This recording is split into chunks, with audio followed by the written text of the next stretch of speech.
There's something powerful about the journey of leadership, the daily steps, the long-term vision, and everything we learn along the way. Welcome to Leadership Labs, where we explore these journeys with the incredible leaders of Aurora Public Schools. In each episode, we hear from those who are helping guide our district toward Destination APS, sharing their stories, their challenges, and the lessons they've learned along the way. Today, we're joined by Dr. Joy Ross, our Chief People Officer. Joy is just 2 months into her tenure with APS, but she brings 36 years of educational experiences across, I think, 9 school districts, from working with newcomer students to serving as a school leader, from family engagement to human resources, and from higher education to independent consulting. Joy's diverse background offers a unique perspective on what it means to put people first in educational leadership. This conversation serves as an introduction to Joy and who she is as a leader and what she brings to our APS community. Joy, welcome to Aurora Public Schools and to the Leadership Labs podcast.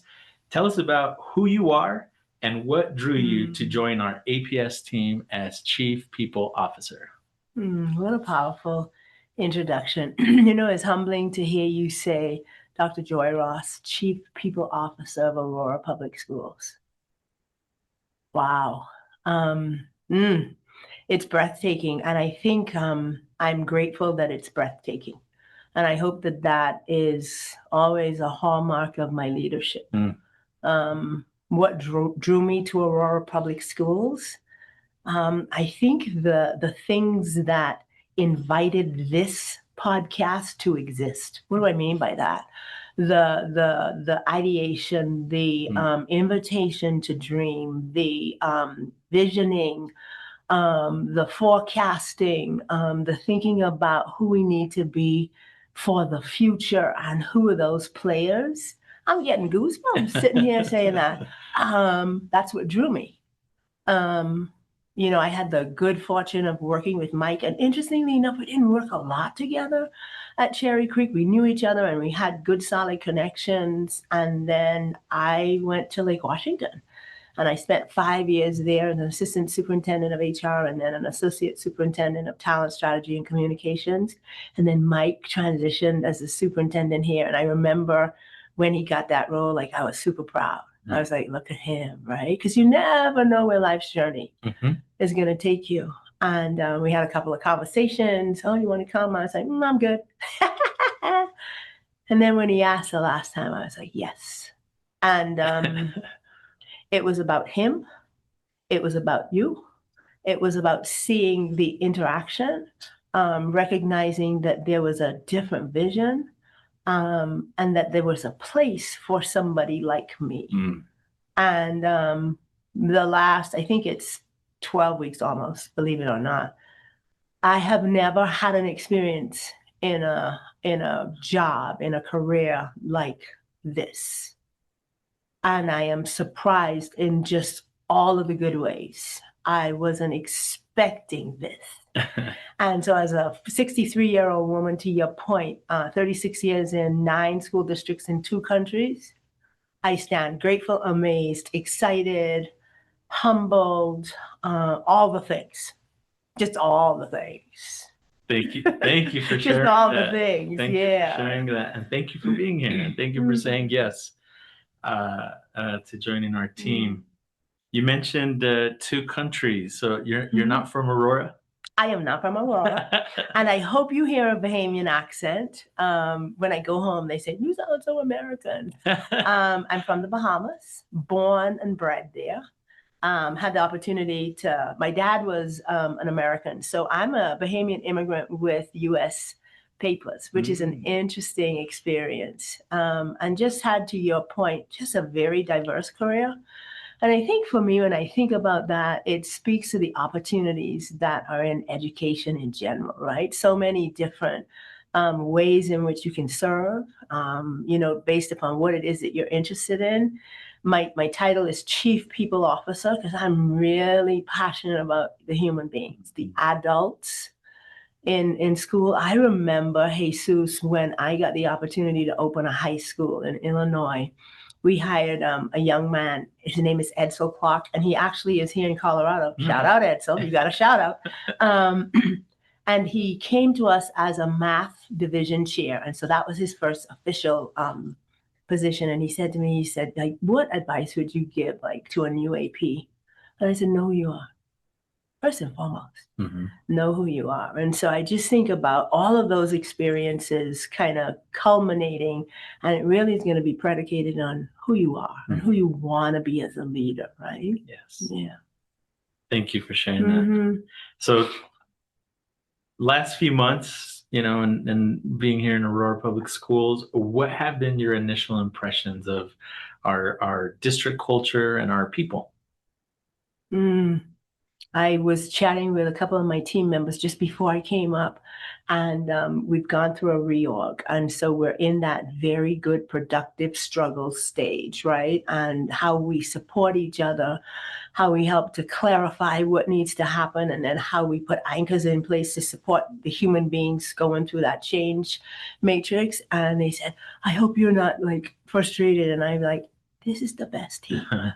What have I found? I found people who are genuinely wanting to collaborate, right? Who are wanting to think differently, who are willing to go through the productive struggle. Because dealing with human beings is complicated. We come to the table and we have our thoughts, we have our experiences. And I was sharing with some colleagues from my former district, and I said, they're also learners. Readers, man, I've read more books in the last couple of months, right? And then engaging in dialogue about that. I think for me too, like my passion is leadership. Like if we can build leaders, we could do anything. And so there's a willingness to spend time on how are we evolving as leaders. So for me, that's very attractive. So that's what I think I've found. I've found people very receptive. We're in a change process, and so that in and of itself brings tension and stress. I'm willing to navigate that, willing to stay curious, and willing to acknowledge that hard things are hard. Yeah. Thank you for sharing that. Yeah.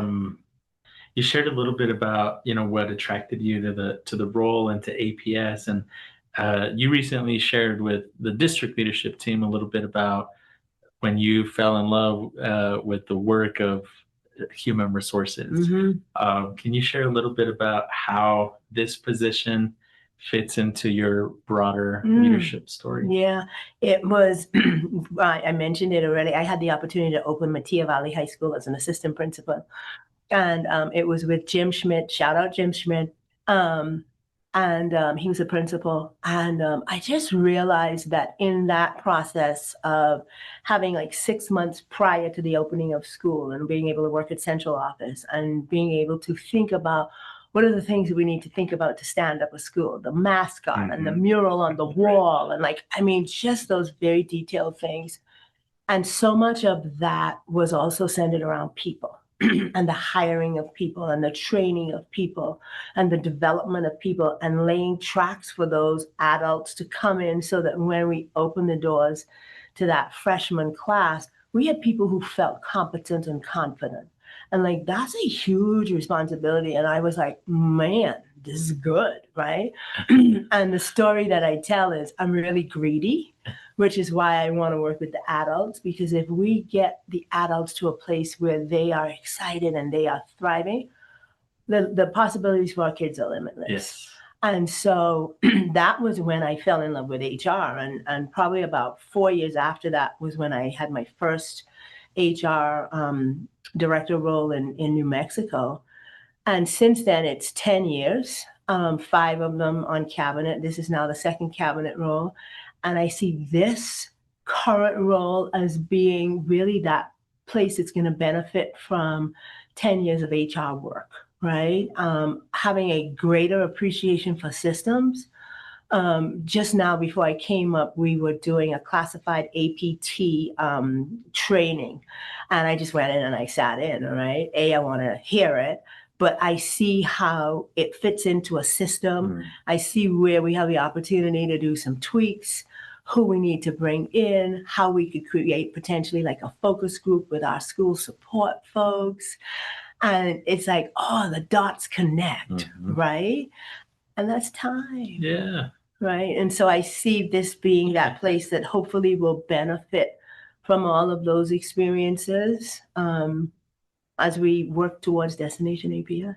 Wow, I love that so much, and I think it's a good segue for my next question. As you've shared with us, this is your 9th school district. So as someone who's seen many different district cultures, both, what do you hope to contribute to the APS ecosystem, and then also what do you hope to learn from the APS ecosystem? Good question. Love the ecosystem, right? That very organic, continuing lively space. What do I see in it? Is that what the question? What do you hope to learn from, and then also what do you hope to contribute to? I hope to learn really a lot about the community. One of the things that I get a sense of here that I've not experienced to this level, the community here. Like there is a pride in Aurora, right? It's interesting. I got the chance. I'm just shouting out everybody today. I got the chance to meet Dr. Mordecai Brown earlier this week and learn about the work and the potential partnership with that community. And there are so many communities that there is just such a great pride. I am feeling that. Last week we went to a couple of galas, the Aurora Public School Foundation Gala, and just the yes, right. And there's community. So for me, that is like super exciting. How do I learn from that? Where can I become engaged with that? And also, what else might be opportunities for us with that, right? So I think what I want to learn from and be able to give might be the same in terms of community, and how might I also be able to be a part of inviting some other communities, right? So that's a very that's a warm kind of feeling too, right? Like, because it's not just like you work at this place, like you're a part of this place. Right. Yes. And that, I think, makes us think about that whole mindset about belonging. And what I've come to realize about belonging, and I shared this with Mike the other day, your head works differently when you feel like you belong. Oh, yeah. Like even just this podcast, right? Like you felt belong. You felt like I could just go now. It does something different to you. So yeah, that would be my response to that. Thank you for sharing that. So the role of Chief People Officer is relatively new in many districts, including APS. So I think traditionally folks know it as Chief Personnel Officer or Chief of Human Resources. And you intentionally wanted to make that change. Tell us a little bit about how you envision the position supporting our journey toward Destination APS, and also why it was important to make that change. Yeah, it's interesting. The first time that I applied for a chief position, it was it wasn't titled chief, but it was the equivalent of the role in Lake Washington. And when I read the job description, I thought, yeah, I don't like that. Like that just sounds so compliance driven. And it felt as if it was missing that human element. And at the time I had a conversation and they told me about the person and I said yes. And so I did it. And I am grateful that I did it. When I came here and there was the opportunity to shift the name, it was important because I wanted to really shift the image of HR and the image of that role in terms of being really a strategic partner, somebody who is engaged with the people. And even though compliance is a huge portion, the people part must be the foundation. And so that to me was like, well, that's a must, I think about a call that I had today, unrelated to HR, but not, and just invited in to be a thought partner. And so it's almost like demystifying, right? Yeah. That very compliance heavy role. But then thinking about too, how do we really think about people as we create the systems? Because that's really where the money is, right? And so as I think about the work that we do with our classified staff, as I think about the work that we're looking to do with associations, our connection to the human part of that really helps to solidify the relationships, right? And then that allows us to dream bigger than maybe we've ever dreamt before because we're relational then, right? And so for me, that was like, that's who I am. Like, I wouldn't be able to do that without that in there. So let's call it what it is. Yeah, that's great. Yeah. So as you reflect on your extensive experience across so many contexts and districts, are there any core leadership principles or beliefs that have remained constant for you throughout your career? That's good. I think about the power of vulnerability, right? The importance of humility. Yes. We are reading a book. That's a very island thing, right? We are reading a book in DLT. The job is easy, the people are not. And it talks about those SMART skills. Yeah. Emotional maturity, my friend. Money, right? I think also checking yourself, right? Because we just human, right? And we sometimes get a little puffed up. Yeah. And how do we interrogate that? How are we concerned of the space that we occupy, right? The other thing most recently, Jesus, that I am starting to really think about is how do we have language that really helps us to focus on what's best for us? Because then that helps to take the personal out of it. I think we have just an amazing opportunity and responsibility to show up. Oh yeah. Yeah. Thank you. Thank you. You talk about people first. What does that really mean, in practice for a large, diverse district like Aurora Public Schools? I think first and foremost, the acknowledgement of who we are, right? When people know that they're seen, it's just again, it's like that whole thing about belonging, right? The celebration of that. Man, diversity is just so impactful. Yeah. And if we can really create spaces where that thrives, we don't even know yet how that would have that kind of, fire flame. Right. And so I think, you asking me that now, I think about the staff within human resources, very diverse, right? And some of the opportunities to create spaces for people to also grow, because that's the other thing. Like when you're in a business like ours, hopefully you are thinking about how do we create opportunities and pathways for our own teams to grow, and different groups want different things, and so it gives you an opportunity then to even diversify more. Right, but it's being open to that. And so I think, like if there were like an underlying tenet, it would be openness. Right, and then celebrating that, right? And then I think that becomes attractive to the people who value that. And that's really the people who we want. Let's keep it real. That's right. Right? Like, honestly. Yeah. Because every place is not for everybody. Yeah. And that's okay. Yes. Yeah. Yeah. All right, a little lighter theme. This is one of my favorite parts of the podcast is the leadership playlist. Okay. One of the things that you shared. Wow. Well, we do too, right? Okay. What the first one is, as you think of things that keep you grounded or things you've learned and recommendations that you make, is there a book that either you read recently or that you read a long time ago, but that you would recommend for anybody out there? Okay, so this is funny, right? I even like the question, like any book that you've read recently. So I'm now on Audible. Oh yeah. And so on my Spotify list that I am listening to, which is excellent, it's Leadership on the Line. It's by Ronald Heifetz and Marty Linsky. Okay. Have you read it yet? I haven't. I told you about it, though, I think right? so, yeah. So good. I bought it for my team. It's coming next week. So that's currently what I'm reading. Awesome. It is very much in alignment with where we are in the productive struggle, in the reorg.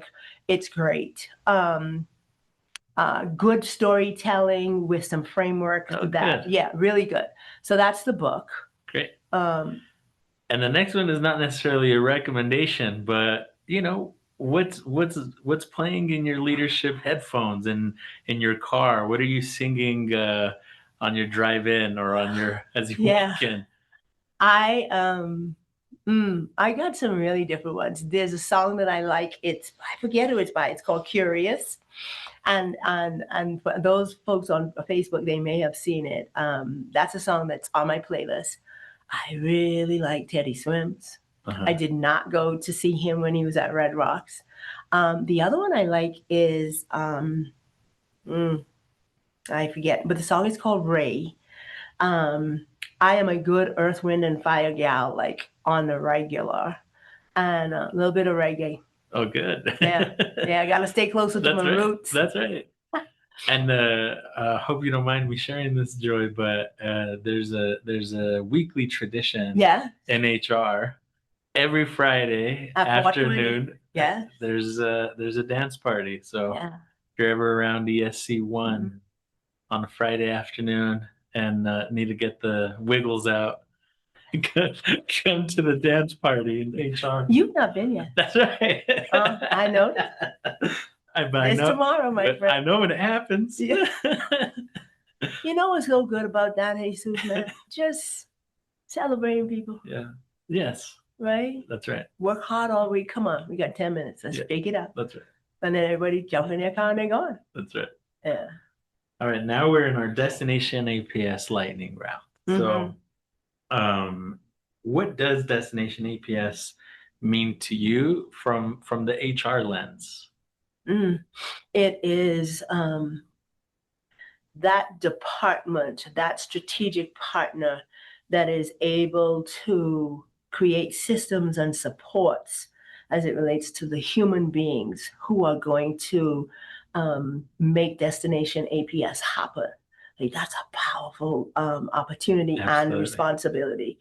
And it's thinking about staff from the instructional side of the house to the classified side of the house. How do we create systems to attract? How do we create systems that build capacity once they are with us? How do we create systems that help people thrive? Because people want to thrive we spend a lot of time at work. Yeah. And so we have, I was talking with one of my directors this morning, and we were talking about that time period between a candidate and when that person is fully onboarded.